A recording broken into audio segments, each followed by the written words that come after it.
e o bem vai prevalecer. O inferno é um lugar poderoso. Ainda tem atenção em nossa cultura, em nossas crenças, e continuará existindo por muitas outras gerações.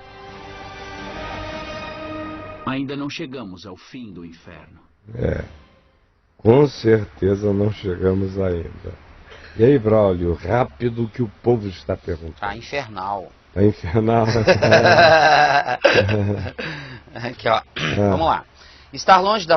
Vamos ler tudo, né? Que é tudo, depois eu respondo tudo. Beleza. Blocão. Estar longe da face de Deus. A ideia do inferno, do afastamento de Deus na eternidade, era sempre comentado por Paulo em suas epístolas. Como relacionar sua interpretação do inferno e o texto de Tessalonicenses? Interrogação. Como relacionar sua interpretação do inferno e o texto de Tessalonicenses? Muito obrigado. Tessalonicenses quanto? 1, 6, 10.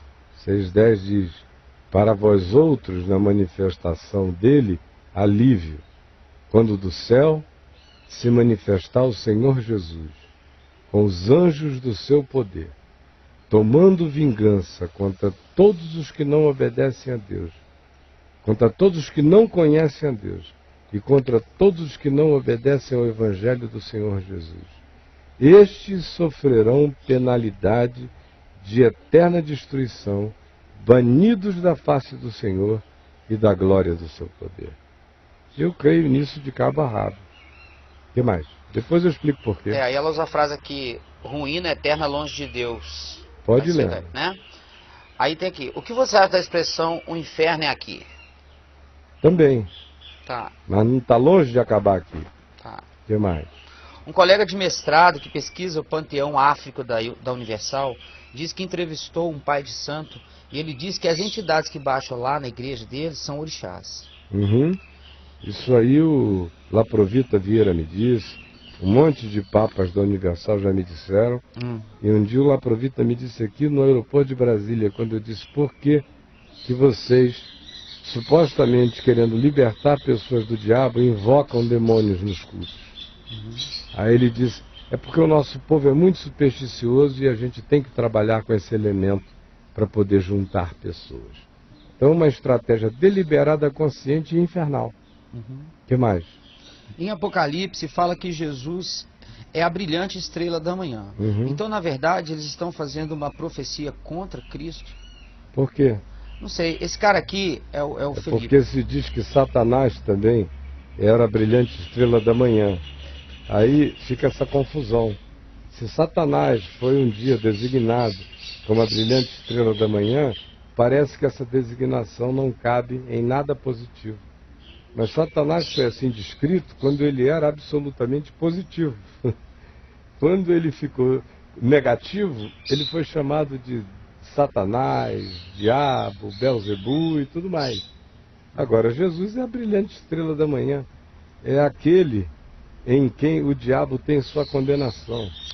Porque o diabo, não subsistindo em forma de Deus, por usurpação quis ser igual a Deus.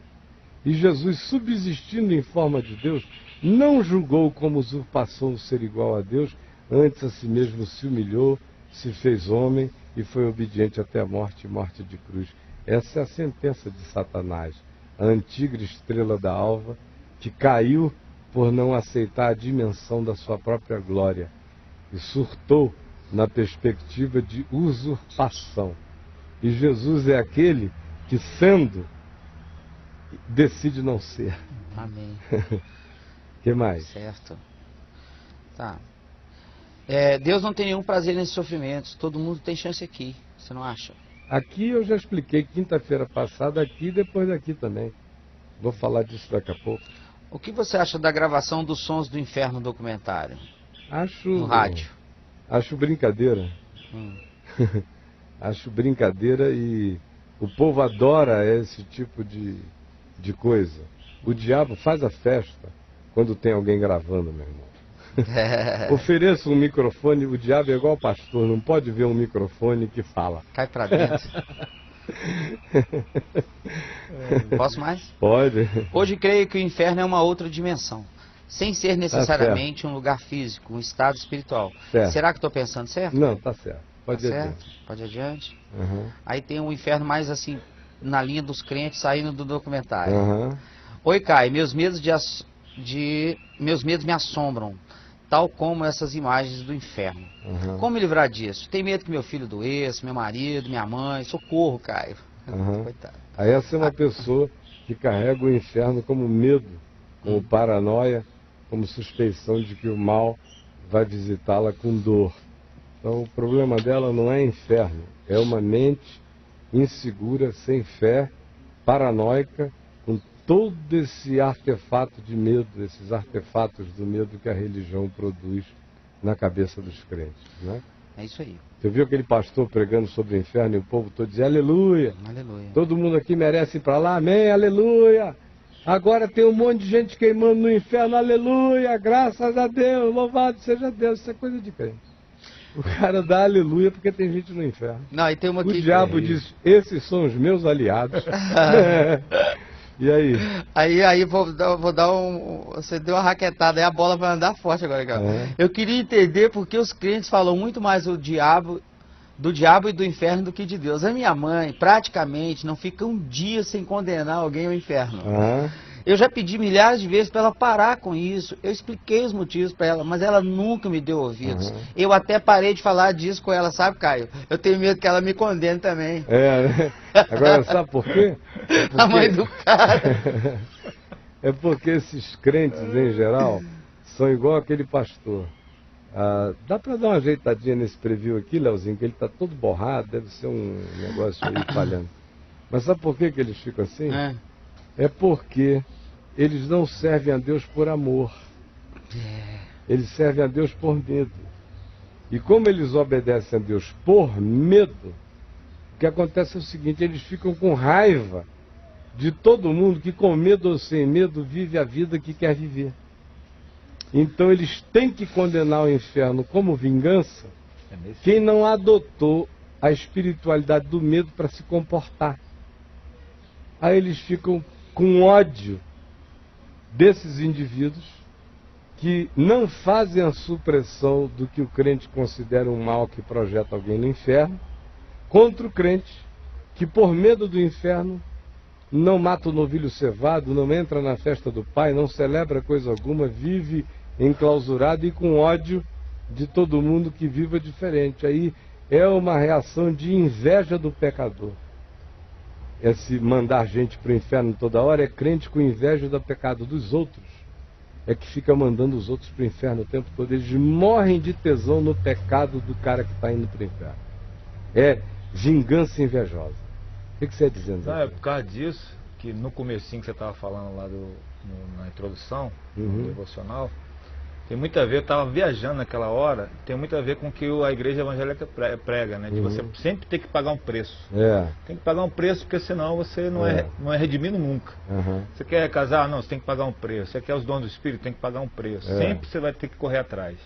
Eles nunca aceitam que nós somos realmente redimidos. E o medo redimidos. do inferno é o purgatório dos crentes em vida.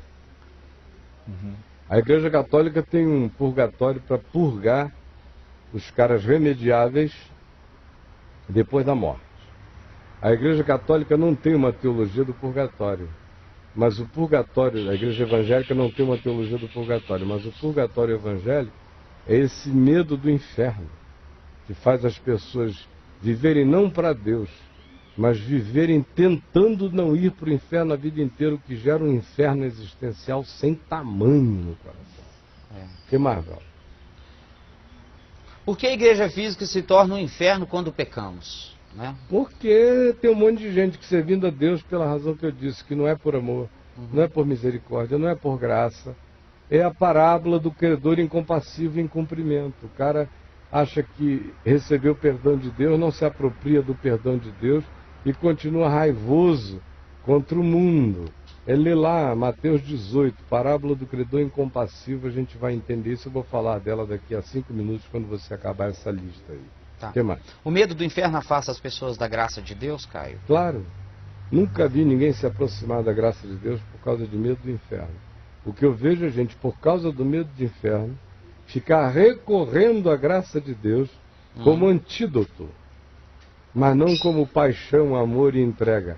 A graça de Deus não é a motivação, é a defesa contra o inferno. Não é a alegria da vida, do Salmo que diz: a tua graça é melhor do que a vida. Esses caras dizem: a tua graça é a alternativa ao inferno. Mas não é prazer, não é constrangimento do amor de Deus no coração. Por isso o inferno nunca sai da alma dessas pessoas, enquanto elas se dizem salvas e mandam outros para o inferno. O que mais? É possível crer em Deus sem acreditar no inferno? Não. Eu acho que quem crê na revelação do Novo Testamento sabe que existe céu e inferno, mas sabe que a motivação do Novo Testamento para a gente andar com Deus não é o bônus celestial, nem são as penalidades infernais. Só vale, tudo só vale, meu querido, se for por amor. Se for ambição de celestialidade, não te põe no céu. E o medo do inferno não te tira dele. O que te tira do inferno é a confiança de que está pago, consumado, feito, e o inferno morreu em Cristo Jesus para quem crê. O que mais? É correto termos consciência da graça pelo medo? Não, às vezes acontece de se ter consciência da graça pelo medo. Mas se a graça não se mantém em nós pelo medo, ela só se mantém em nós pelo amor grato ao que Jesus fez por nós. O que mais? O que significa, aspas, cada um será salgado com fogo, que está em Marcos 9:49? Ali ele não está falando exatamente do inferno. O que ele está falando ali é da purificação pelas tribulações dessa vida. É o batismo de fogo que Jesus disse da tribulação. Agora, eu falei quinta-feira passada do pessoal da loteria que fica apostando em ser salvo pelo fogo. Lembra da explicação longa de quinta-feira passada? Então eu vou deixar o pessoal ir a on demand e só se atualizar. Mas vamos em frente que eu tenho que dizer. A última agora, senão não tenho mais 10 minutos para falar. Aqueles que não declararem Jesus como seu Senhor e Salvador estão condenados ao inferno ou separados de Deus? Só se for crente. Crente sim. Crente que fica confessando Jesus com a boca e negando Jesus com a vida, está se colocando em lugar de risco. Agora, como eu expliquei quinta-feira passada, o gentio que não tem lei, Romanos 12, que não sabe da informação nenhuma, será julgado de acordo com a lei da sua própria consciência. E Paulo diz que será uma grande surpresa. Romanos 2,16, quando os segredos dos corações dos homens forem abertos, naquele dia, em Cristo Jesus. E Jesus advertiu isso o tempo todo, dizendo: olha, cuidado, vocês que se dizem filhos do reino, vão ficar de fora. Enquanto um monte de gente que não sabia de nada, virá do norte, do sul, do leste, do oeste, se sentará à mesa com Abraão, Isaque e Jacó. E vocês que viveram da presunção de pedigree de salvação, ficarão de fora, onde a porta não se abrirá, onde haverá choro e ranger de dentes. O que mais? Bom, deixa eu falar agora. Fala então. agora. Número 1. Essa noção de inferno é uma noção que não nasceu pronta na Bíblia. Você no Velho Testamento não tem alusões a um inferno de punições no Velho Testamento. O Seol, que você vê mencionado no hebraico, portanto no Velho Testamento, era sinônimo de sepultura, de morte. O Velho Testamento nos ensina que somente os homens justos e bons, e que caminharam em nobreza e fugindo da iniquidade, são os que se reúnem aos seus pais após a morte. Os que vivem sem piedade são aqueles que, ao morrerem, isso eu estou falando do Velho Testamento, são mergulhados na terra onde não há consciência, como diz Eclesiastes, nem memória, nem lembrança, nem coisa alguma. Ou os salmistas toda hora dizem: por que tu me deixarás cair no buraco do Seol, assim, na minha impiedade, na minha iniquidade, com os homens ainda fazendo pouco de mim, eu que te servi a vida inteira, não deixa a minha alma ir ao Seol. Porque o que significava isso? Eles dizem: porventura da morte alguém te louvará? Porventura exaltarão o teu nome uma vez que tenham entrado no Seol? Porque a consciência do homem antigo do Velho Testamento é que morrer sem a consciência da graça, sem a experiência do amor de Deus e da piedade, colocava o indivíduo no apagão do qual ele se levantaria no último dia apenas para ser julgado. Mas não havia simultaneidade de vida consciente para quem fizesse o mal no Velho Testamento. O lugar dele era o silêncio do nada, até a ressurreição no último dia, onde haveria um julgamento, que aparece pela primeira vez com mais clareza no profeta Daniel, com explicitude escatológica. Esse é o Seol dos hebreus, sendo muito rápido.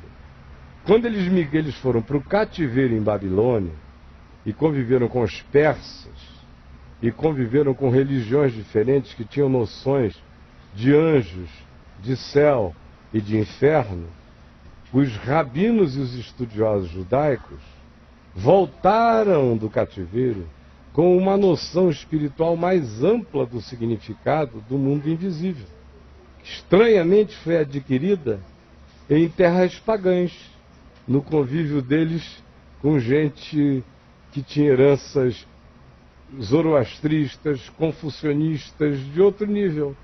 Foi ali naquele ambiente que a consciência da imaterialidade escatológica se desenvolveu na fé e na percepção dos hebreus, muito mais do que antes, no cativeiro. A noção de anjos sempre se manifestaram, mas ali, no cativeiro, é onde Ezequiel vê anjos como rodas girantes. A consciência do significado de principados e potestades aumentou muito na mente dos hebreus durante aqueles 70 anos de cativeiro na Pérsia. Eles voltaram mudados. Você nota isso pela literatura não bíblica, a pseudoepígrafe, que foi produzida naquele período chamado intertestamental, depois da volta do cativeiro em Babilônia, onde tem muito mais anjo, muito mais profecia, muito mais principado. É a primeira vez que se menciona principados de nações, é lá no livro de Daniel. Era um conceito que antes você não encontra nesse nível, com essa explicitude. Encontra implicitamente em alguns salmos apenas. Quando você chega ao Novo Testamento, você vê que o Novo Testamento lida com as apropriações, com apropriações semelhantes a essas que a gente viu no documentário. O que é que a gente viu nesse documentário? A gente viu que os abismos geográficos, topográficos, ou os fenômenos como vulcão e coisas semelhantes, ou grutas profundíssimas, gerou na mente dos povos a crença do inferno como lugar de punição. A gente começou com os maias em Belize. De lá nós fomos para o livro dos mortos dos egípcios. Está falando de crença dos povos, não de revelação bíblica. De lá a gente migrou e nós fomos ver os gregos, o Hades, e como é que os gregos imaginavam Hades. Veja que para cada concepção de inferno tem uma porta topográfica relacionada a ele. E veja como os exploradores, entrando por essas portas, eles encontram dentro das grutas exatamente os mesmos ambientes que correspondiam à cosmologia infernal de maias, de astecas, de egípcios e de gregos, por exemplo, porque a sala dos espinhos, a sala dos leopardos, a sala das facas, tudo isso estava lá dentro, em estalactites, estalacnites, buracos, fogo. Alguém entrou e os que entraram descreveram aquilo como inferno e virou uma crença escatológica na cabeça desses povos. Agora, eu podia sair multiplicando e o tempo não dá. Eu quero só voltar para o Novo Testamento e dizer o que eu estava dizendo. O Novo Testamento usa a mesma fenomenologia física para descrever a imaterialidade não localizável, não espaço-temporal do inferno. O inferno neotestamentário é dimensional, não é local. Não é local, é dimensional. Então, mas o Novo Testamento usa. Usa por quê? Porque o homem, o ser humano, em qualquer geração, precisou de analogias, de metáforas, de arquetipias, para poder internalizar conceitos. Do contrário, ele não internalizaria conceitos. Então vamos pegar Jesus e ver o que Jesus diz do inferno. Olha só, tinha uma lixeira em Jerusalém, num lugar chamado Vale de Inom. que hoje é um dos lugares mais bonitos de Jerusalém. Mas no passado era lixeira. Por que virou lixeira? Porque muitos reis de Israel mataram seus filhos naquele lugar, oferecendo seus filhos em sacrifício a Moloque, Astarote e outros deuses pagãos, Belzebu, Baal, tudo que é divindade perversa. Então o lugar ficou estigmatizado como lugar da maldade, virou a lixeira da cidade, onde se queimava o lixo. E as lixeiras são lugar de fogo, especialmente na antiguidade. Botavam lixo ali para queimar. Jesus diz em Marcos, usando o Geinon, que G de vale e non do nome do dono do vale originalmente, era Vale de Inon. Virou a lixeira de Jerusalém. Geinon acabou virando Geena, que é o que a gente lê no Novo Testamento como designação para o inferno. Associado aqui, aonde o fogo não acaba, o verme não morre. Ele está usando uma linguagem que qualquer um em Jerusalém ou em Israel entenderia o que ele queria dizer a respeito daquilo. Por outro lado, você vê Jesus definindo outras categorias de inferno. Você tem esse inferno que o fogo não apaga por uma eternidade inteira, como você tem os infernos dos quais se sai. No Novo Testamento, palavras de Jesus.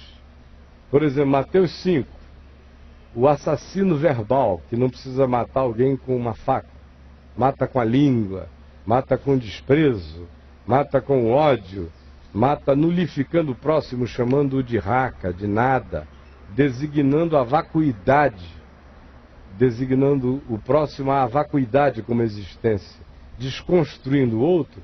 Jesus diz que ele é um habitante do inferno, e Jesus diz: eu recomendo que você se reconcilie com o seu próximo enquanto vocês estão aqui, a caminho, na terra.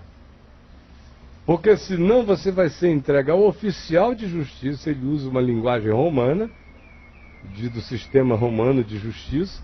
O oficial de justiça vai te entregar ao meirinho, o meirinho vai te entregar ao carcereiro, o carcereiro vai te entregar ao verdugo, tu vai ser colocado num cárcere e não sairás de lá enquanto não pagares o último centavo. Isso. Então tem um inferno relativo na boca de Jesus, tanto quanto tem um inferno semi-absoluto na boca de Jesus. Esse inferno relativo aparece outra vez em Mateus 18, na parábola do credor incompassivo, que é aquele cara que não tinha como pagar o seu patrão e foi perdoado de tudo porque pediu perdão. De tudo. Ele devia o impensável, o impagável. Foi perdoado. Saiu da sala onde ele foi perdoado e encontrou alguém que devia uma merreca a ele, muitas vezes menos do que ele devia ao patrão. Ele esganou esse cara, dizendo: eu não te perdoarei enquanto não me pagares o último centavo. Vou te botar na cadeia. Aí os que tinham assistido o fato de que ele fora perdoado lá dentro, reportaram isso ao rei, patrão dele, dizendo: olha, aquele cara que você perdoou de graça, por nada, só por bondade, está esgoelando um que deve uma merreca a ele. Aí o cara foi levado de novo para a sala do trono, isso tudo é uma linguagem parabólica, e lá dentro ele ouviu do rei uma sentença: servo malvado, tu não devias ter feito com o outro o que eu fiz contigo? Eu te perdoei do imperdoável, por que tu não perdoas o relativo? A merreca da ofensa. E disse: lançai-o no cárcere, e em verdade eu vos digo, ele não sairá de lá enquanto não pagar o último centavo. Mas nessas declarações de Jesus, ele afirma um inferno que tem dia para acabar. Um inferno de penalidades que tem um tempo final. Certo? Então nós temos os infernos existenciais, primeiro, que é o que a Bíblia chama do cara que já está habitado pelo inferno. Por todas as agonias do ódio, do julgamento, do medo, da expectativa de juízo, como diz Hebreus. Isso é um inferno. Está habitado por ele. A língua, Tiago diz, quem a usa para o mal está habitado pelo inferno. Quem odeia está habitado pelo inferno. Esse é um estado existencial do qual a gente pode se converter. Tem aquele segundo estado, do inferno relativo, que é o cara que vai experimentar por um tempo, seja em vida ou seja na morte, ainda que eu expliquei quinta-feira passada, o sujeito quando morre tem aquela chance eterna de escolher a direção, porque saem os traumas, as timidez, os condicionamentos culturais, os traumas psicológicos, os traumas religiosos.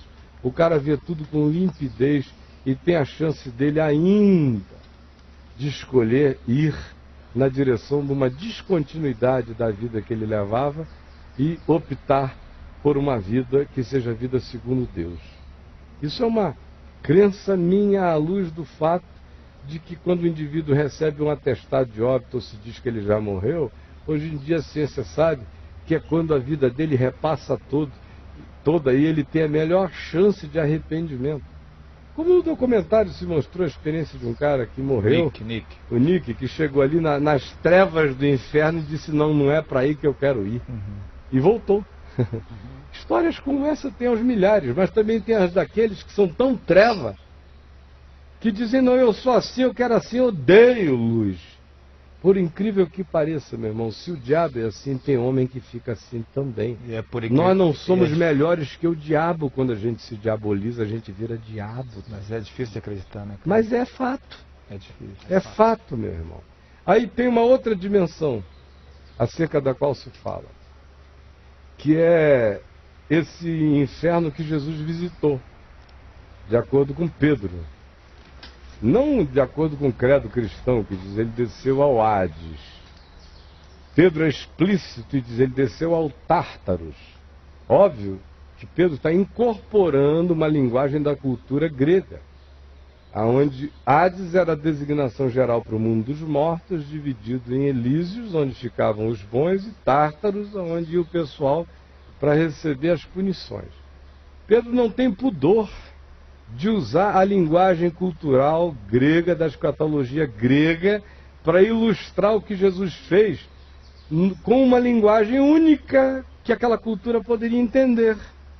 Talvez se ele estivesse pregando aos astecas, em Belize, ele dissesse que Jesus entrou na gruta do leopardo, das facas, dos espinhos, e foi no pior lugar e gritou lá dentro a libertação daqueles que tinham sido desobedientes.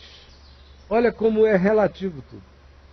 Que tinham sido desobedientes quando a misericórdia de Deus aguardava nos dias de Noé, antes de vir o dilúvio. Aquela geração inteira que permaneceu dura, ainda teve outra chance. Porque se diz explicitamente, está lá em 2 Pedro, que Jesus desceu e foi ao Tártaros e pregou aos espíritos em prisão, os quais noutro tempo tinham sido desobedientes, quando a longanimidade de Deus aguardava nos dias de Noé. E a palavra pregou é evangelizomai, que significa proclamou a libertação pelo Evangelho. Agora, por isso Paulo diz em Efésios 4, que quando ele subiu às alturas, ele levou o cativo cativeiro e concedeu dons aos homens. Tem tanta coisa entre o céu e a terra que a vã teologia jamais entenderá. Quer ver? Me expliquem quem são aqueles corpos de santos que dormiam no pó da terra e que ressuscitaram dos mortos e entraram na cidade santa e apareceram a muitos na hora que Jesus gritou, está consumado, e o véu do santuário se rasgou de alto a baixo. Não tem teólogo nem explicação para aquilo, eles fogem desse texto, sabe por quê? Esse texto nos diz que Deus faz o que Deus quer. Que ele não obedece cronograma escatológico nenhum. O que mais? Não, mas usando uma linguagem, como é que fala? Jurídica, aquilo que Jesus fez, criaria uma jurisprudência para se repetir, outras pessoas teriam oportunidades? Claro, a cruz fez. Se você quiser uma linguagem jurídica, a jurisprudência de todas as jurisprudências. Mas o indivíduo que não quiser, vai para o inferno. Quem não quiser, vai. Agora, é duro ir. o cara chega ali na última hora. Agora eu disse quinta-feira, não brinquem disso, porque ninguém que delibera brincar disso vai ter a chance do inocente. Quem fica brincando disso, eu vou ser salvo pelo fogo. Meu amigo, vai ser queimado pelo fogo, vai botar a bunda na chapa. E não queira saber o que é isso, eu não quero nem saber o que é isso. Agora eu sei que o inferno é uma eternidade. Mas eu sei que eterno é só Deus, nem o diabo. Aí eu disse quinta-feira passada que o próprio inferno, no qual muita gente será abismada, por escolha e decisão, durará uma eternidade. Mas a misericórdia de Deus vai de eternidade a eternidade. Eternidade são aeões indefiníveis na nossa capacidade de mensurabilidade de tempo e espaço. A gente não consegue nem conceber o significado do que seja uma eternidade. Agora, o inferno tem fim. Como eu disse quinta passada de novo. Aqui o documentário, uma bobinha ali que escreveu um livro, é uma boba. Quase todo mundo que fala nesses documentários são os bobos, os professores de Claremont, onde eu estudei, idiotados. Uns teólogos que têm mais fé nos evangelhos apócrifos do que na revelação da Escritura. Eles creem mais em montagem da folcloricidade do inferno do que na revelação bíblica. Então, voltando, eu disse na quinta-feira passada, diferentemente deles aqui, que disseram o inferno foi criado pelo diabo e seus anjos. É uma mentira. Foi criado para o diabo e seus anjos. O diabo não é o rei da cocada preta no inferno. Ele tem pavor de chegar o dia dele de ir para lá. É o lugar de padecimento dele. Quer dizer, homens irem para o inferno tem que virar diabo. Porque o diabo não é uma criação original para humanos. Só se o humano se endiabrar. Porque o inferno, a Bíblia é explícita, foi criada para, não para o diabo e seus anjos. Só que a misericórdia de Deus, como eu disse também na quinta-feira passada, vai fazer um tempo depois, eu não sei de que significado de eternidade seja esse, vai chegar uma hora em que a morte e o inferno serão jogados no lago de fogo. Ora, se o inferno já é tormento de consciência, o lago de fogo é a extinção da morte do inferno.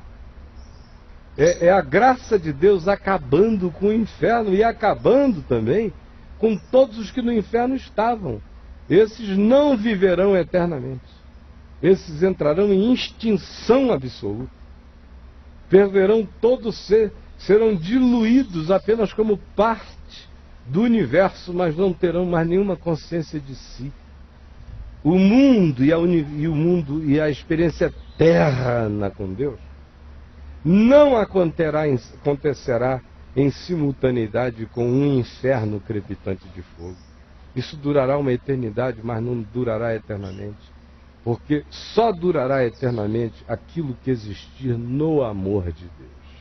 Amém. Como Paulo diz, aquilo e aqueles que se reconciliarem por meio da sua cruz com Ele mesmo. Quinta-feira perguntaram aqui, o Chico trouxe a pergunta, se nós éramos universalistas. Eu disse que não, que quem é universalista é viado. Universalismo é aquele decreto de soberania que diz que Deus é tão bonzinho que ninguém vai para o inferno. É uma negação do Novo Testamento, do Evangelho e da cruz de Cristo. O Evangelho existe porque a cruz é uma oferta de salvação para todos. Justamente por isso todos os homens, como diz Paulo, são inexcusáveis, inesculpáveis. Mas a misericórdia triunfa sobre o juízo sempre.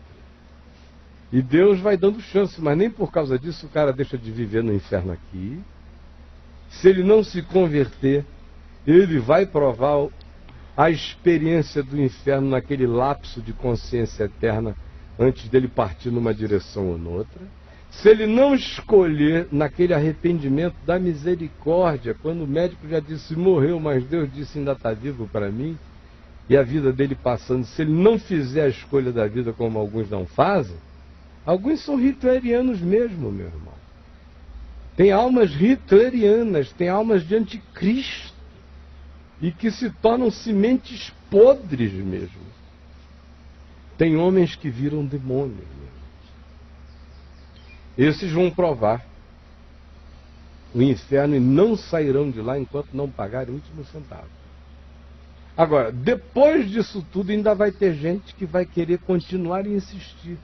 Não é a mensagem do Apocalipse, quando diz que Jesus vem, que tudo é revelado, que o diabo é preso e acorrentado por 1000 anos. E aí há um reino de Cristo na terra, aonde não é ainda um reino absoluto de ressurreição, ainda tem relatividade, ainda tem tudo isso, mas tem paz na terra. Uma vez que o diabo é solto, o Apocalipse diz, o mundo inteiro outra vez vai após o bicho. Para você ver essa vocação humana desgraçada para amar a morte. Aí, uma vez provando esse inferno com o diabo e seus anjos, a graça de Deus ainda faz o provimento da extinção desses seres. Porque a eternidade eterna que eu viverei não terá um inferno paralelo. Tudo e todas as coisas estarão reconciliados com Ele por meio do sangue da sua cruz, do Cordeiro que foi imolado antes da fundação do mundo, por todas as variáveis de existência, de livre-arbítrio, que o homem possa escolher ou qualquer outra criatura, mas há punição para a escolha deliberada contra a verdade e a justiça de Deus, tanto mais quanto o indivíduo seja consciente da oferta. Quanto mais ele saiba do Evangelho, mais recalcitrante seja ele, mais filho do inferno ele é candidato a se tornar. Quanto mais alienado de tudo ele seja, menos julgado ele será, porque cada um de nós é julgado pela luz que recebeu e não pela luz que não recebeu. Pelo que soube e teve, e não pelo que não soube e não teve. De modo que eu podia ficar aí o resto do dia à vontade, tem tanta coisa me vindo aqui à cabeça, como por exemplo o rico e o Lázaro. O cara acabou de perguntar. O rico e o Lázaro, que é também uma linguagem fabulosa, de fábula, é uma linguagem de metaforia. Então, dá a impressão de que é um lugar espaço-temporal, né? Que o Lázaro está lá, na boa, no seio de Abraão, e o rico está aqui, um abismo, vendo o cara lá, me tira daqui, manda avisar os meus irmãos. Mas é claro que Jesus não está falando de um lugar aonde, por um abismo, a gente vê quem está na bagaça de lá, e os da bagaça de lá, quem está na graça do lado de cá, é uma separação dimensional. O que Jesus está apenas falando é da memória do indivíduo que recalcitrou contra a graça de Deus a vida inteira e que fica querendo um jeito de que as pessoas que ainda estão vivas na terra sejam advertidas pelos mortos que estejam no inferno para que não vão para lá. Aí Jesus diz, não, eles que creiam na palavra, eles que creiam na revelação, eles que creiam na pregação, eles que creiam nos profetas, porque nenhum morto irá, e mesmo que alguém ressuscitasse dos mortos, eles não creriam. Prova disso é que Jesus ressuscitou e a moçada continua escolhendo o caminho da morte. Então teria aqui para falar o dia inteiro. Agora, ninguém brinque disso, e tem gente vivendo no inferno hoje, de inferno. E tem mais, crente vive no inferno mais do que descrente. Porque o cara que não sabe nada, vai sendo, como diz Paulo, a consciência acusa, a consciência se defende, mas ele não sabe de muita coisa. Vai levando. Agora, aquele que sabe, Pedro diz, era melhor nunca ter sabido, do que saber dessa tão grande salvação e calcar com os pés o Filho de Deus, crucificá-lo a segunda vez, brincar de salvação e de ainda apostar na loteria esportiva da salvação pelo fogo. Esse cara está entrando num buraco danado. E tem muita gente nos vendo ali que ficou tão cínica, tão doída, que apenas diz, como eu estou na igreja, eu não estou no inferno, mas não verificam, que não tem um minuto de paz, que vivem em desassossego, que o coração é uma turbulência só, que a alma nunca se pacifica, porque o inferno nunca foi tirado de dentro do coração delas, pela conversão genuína, que já não quer saber nem de céu nem de inferno, só quer saber do amor de Deus, que está em Cristo Jesus. Deus é amor, meu. Esse é meu galardão. O céu é pequeno demais para mim. E o inferno não me diz nada diante do amor de Deus. Que céu será melhor do que o meu mergulho no amor eterno de Deus? O inferno é a Disney. Agora, o meu paraíso é ganhar um novo nome, é identidade, é ficar a cara de Jesus, é me tornar como Ele é me tornar uma miniatura de Deus eterna. Essa é a minha vocação, é me tornar divino em Cristo. Crente não quer admitir isso, mas está explícito. Jesus disse, ora, se aqueles a quem a palavra de Deus foi dirigida, se diz na revelação, sois deuses, quanto mais aquele a quem Deus santificou e enviou ao mundo não será o Filho de Deus? E o apóstolo Paulo diz que nós que estamos em Cristo nos tornamos filhos à semelhança de Jesus. Fomos adotados na mesma categoria. Ele é o unigênito do Pai. Nós fomos adotados no unigênito, nos tornamos igualmente filhos, herdeiros de tudo que é de Jesus. Em Cristo eu me torno filho de Deus mesmo. Não de segunda classe, eu me torno Cristo em Deus. É o processo de cristificação. Eu me torno um humano divinizado em Deus. Não é doutrina mórmon, que o cara se torna Deus de deuses. Não, eu me torno divino em Deus. Eu continuo uma criatura cristificada, divinizada e herdeiro de tudo o que de Jesus é direito e passa a ser. Por isso eu sirvo a Deus. Por pura sedução, fascinação, amor, alegria, o inferno, mano. Nem quando eu andava doido por aí, o inferno nunca me disse nada. Eu nunca quis nada com o diabo, mas não era por causa do inferno. Eu não queria uma presença sombria na minha vida aqui. De jeito nenhum. Na eternidade nem pensar. Agora, o céu também nunca foi meu motor de serviço a Deus. Nem galardão, nem nada disso. Meu galardão é Jesus. Como eu tenho dito, assim que eu me converti, eu entrei em casa e tinha um cartãozinho evangélico da antiga, que ainda tinha essas coisas bonitinhas. Um cara puxando rede, cheia de peixes do Mar da Galileia, e uma frase que dizia, para aqueles que trabalham para Deus, basta-lhes a recompensa de um dia o haverem conhecido. Aí eu falei, disse tudo o que eu sei. Porque não é um inferno, não é um céu. Se me disserem, olha, você vai para o céu, mas lá não tem Jesus, eu digo, então fica com teu céu. Eu não quero o céu sem Jesus. Meu céu é Jesus. Meu céu é o Pai que está nos céus. Meu céu é um mergulho no amor de Deus. Meu céu não é um lugar de bônus. Não é um condomínio celestial, 10 estrelas, para fazer inveja a querubim da guarda caído. Isso ainda é a lógica do paganismo espaço-temporal, que quer relacionar galardões a coroas de ouro, que quer relacionar punição a fogo que não acaba nunca. Agora, o grande fogo não é esse de combustão, é o fogo existencial, é outra natureza de fogo. E o verdadeiro inferno se caracteriza por uma coisa simples, por ausência e separação de Deus. Onde não há Deus, aí há inferno, meu irmão. Seja na terra, debaixo da terra, em qualquer lugar ou dimensão. Onde a criatura consciente de si vive sem Deus, aí ela está habitada pelo inferno. Não é preciso ir longe. Tem o inferno escatológico, nas dimensões que eu já falei aqui, e tem o existencial. Já está habitando muita gente ali. E era hora de se converterem de todo o coração. Pararem de servir a Deus por medo, como aquele pastor, que ainda confessou que prega o medo porque funciona. Quem é discípulo do medo que funciona nunca terá paz na vida. E quem serve a Deus pelo bônus celestial, pelo bônus, nunca o fará por amor. mas por barganha, continua no inferno existencial do mesmo jeito.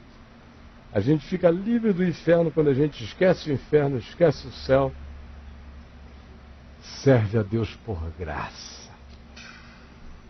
E diz, a tua graça é melhor do que a vida. A tua graça é melhor do que o céu. Eu lembrei a tua graça é melhor do que tudo. Oi? Não, ele estava lembrando da pregação de ontem. Aqui no que eu assistia. Sobe para cá. Sobe para cá. Suba para aqui. O gasofilaço quebrando.